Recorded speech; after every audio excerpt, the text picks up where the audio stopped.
যখন এই দুনিয়ায় জহুর করলেন, করার পরে যখন বাইরে নিয়ে আসা হলো খানায় কাবার থেকে, সব থেকে প্রথমে জানাবে আবু তালিব গেলেন, যাওয়ার পরে নিজের কোলে নিলেন, নেওয়ার পরে যখন কোলে নিলেন সেই মাজমার ভিতরে আমারও আপনার নবী সেখানে দাঁড়িয়ে ছিলেন। সঙ্গে সঙ্গে নবী গেলেন, যাওয়ার পরে বলছে, এ চাচা যান, দিন আমার ভাইকে আমার কোলে দিন। যখনই কোলে দেওয়া হলো, জানাবে রাসূল খোদা মাওলা আলীকে দেখছেন আর বলছেন, বাহ আমার ভাইয়ের চুল কি, বাহ আমার ভাইয়ের চোখ কি, এই চোখ তো আইনুল্লাহ আছে, বাহ আমার ভাইয়ের হাত কি।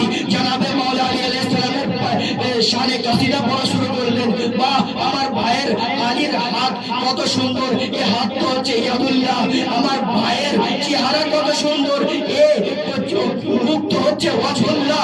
যখন এইভাবে জানাবে আলীর কাসিদা পড়ছেন, আমার ভাই আলী কত সুন্দর।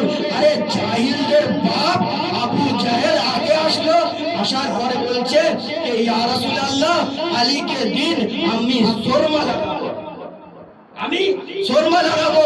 যখন এই কথা বললেন, রাসূল খোদা একবার কি বললেন জানেন? সেই আবু জাহেলকে বলছে, যার চোখ যদি আইনুল্লাহ হয় তার জন্য সুরমার কি দরকার আছে, তার জন্য এই সুরমার কি দরকার আছে?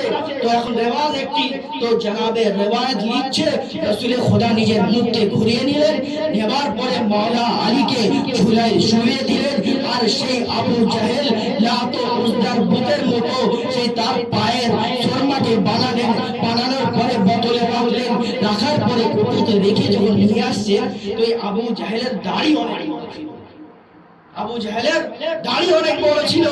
যখন মাওলা আলী ঝুলাতে আছেন, এ যাচ্ছে সুরমা লাগাতে, যখন আগে বাড়লো, হাতকে আগে বাড়ালো, ওদিকে মাওলা আলী নিজের হাতকে আগে বাড়ালো।